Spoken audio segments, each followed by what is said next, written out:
কোটা আন্দোলনের নামে যারা দেশ জুড়ে সংঘাত, সহিংসতা ও নাশকতা চালিয়েছে তাদের বিচার দাবি জানালেন মুক্তিযোদ্ধারা।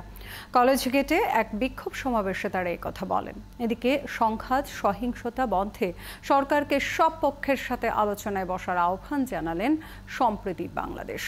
আরও জানাচ্ছেন ফাল্গুনী রশিদ।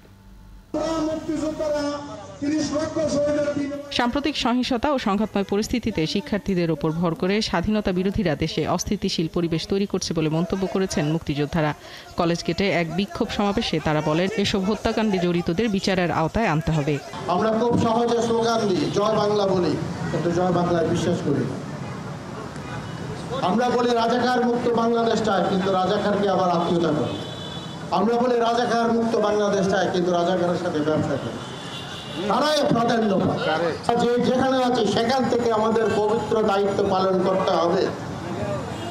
আমার কমিউনিটিতে, আমার গ্রামে, আমার পরিবারে, আমার ইউনিয়নে বলতে হবে মুক্তিযোদ্ধা কি, মুক্তিযোদ্ধা কেন হয়েছিল এবং কাদের দ্বারা হয়েছে। এদিকে সিরডাপ মিলনায়তনে সম্প্রীতি বাংলাদেশ আয়োজিত এক আলোচনা সভায় বক্তারা বলেন, একটি রাজনৈতিক প্রতিপক্ষ শিক্ষার্থীদের শান্তিপূর্ণ আন্দোলনকে কেন্দ্র করে ফায়দা লুটতে চাইছে। এই বাংলাদেশ তো মৃত্যু উপত্যকা নয়।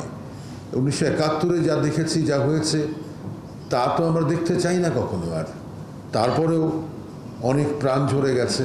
সংলাপ কিন্তু হতেই পারে, এবং সেই সংলাপের জন্যে আবারও আমরা এই শেষে এসে এই অনুরোধটি করছি যে যারা দেশ চালান যারা, তারা যেন এই সংলাপের বিষয়ে একটু চিন্তাভাবনা করে দেখতে পারেন। প্রতিটি হত্যাকাণ্ডের বিচার নিশ্চিত করে দেশে শান্তিপূর্ণ পরিবেশ ফিরিয়ে আনার আহ্বানও জানান তারা।